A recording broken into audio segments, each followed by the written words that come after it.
And I'm Susanna Palmer in the Bloomberg 99.1 newsroom. Cloudy with a few showers, still breezy in the district tonight, low down near 50. Tesla worldwide deliveries missed forecasts in the third quarter, and the company warned of challenges in getting its cars to customers. Tesla delivered a record 343,830 cars worldwide in the third quarter, which sounds good, but fell short of analyst estimates by more than 13,000 vehicles. The shortfall suggests that supply chain snarls remain a problem. The OPEC Plus group of oil producers will consider cutting output by more than 1 million barrels a day, according to delegates when it meets in person on Wednesday. A larger than expected cut would show how concerned members are that the global economy is slowing. The NATO Secretary General says all evidence points to sabotage in the recent damage to the Nord Stream gas pipeline. We support the ongoing investigation, so we get the best possible picture of what happened and are able to establish all other facts. Appearing on NBC's Meet the Press, Secretary General Jan Stoltenberg confirmed that damage was intentional but did not point to a suspect. He did say that a deliberate attack on a NATO resource would be met with, quote, a firm and united response. A land dispute over an African-American cemetery in Bethesda heads to appellate court this week. Details from Bloomberg's Amy Morris. Advocates say the Moses Macedonia African Cemetery once stood on a piece of land along what is now West Baird Avenue in Bethesda, paved over in the 1960s to make a parking lot for the Westwood Tower apartments. Bethesda Magazine reports a potential $51 million sale of the apartments scheduled to happen a year ago was put on hold. A hearing of the appeal is set for October 6th in Annapolis.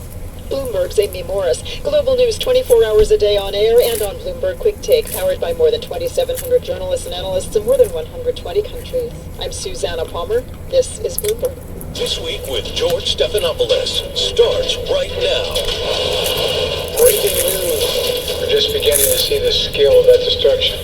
It's likely to rank among the worst in the nation's history. At least 72 now confirmed killed, making Hurricane Ian Florida's deadliest in more than 60 years. We've never seen a flood event like this. The damage is catastrophic and it is biblical. Search and rescue efforts continue this morning. We're live in the storm zone, one-on-one with FEMA Administrator Deanne Criswell and Florida Senator Marco Rubio. Putin's gambit. The Russian president declares large portions of Ukraine now belong to Russia, the biggest land grab in Europe since World War II. America is fully prepared with our NATO allies to defend every single inch of NATO territory. Growing concerns of a nuclear attack. In-panel reports from Ukraine. Former CIA Director David Petraeus joins us here in the studio. And could you speak with your husband about your release of the elections and so on? Jenny Thomas testifies before the January 6th committee as our campaign embeds track down election deniers across the country 37 days before the midterms. Leader McCarthy, you have members in your conference that question the 2020 election. Are you worried that that could limit your gains in November? Our roundtable and a first look at the latest episode of Power Trip. From ABC News, it's This Week. Here now, co-anchor Jonathan Carl. Good morning and welcome to This Week.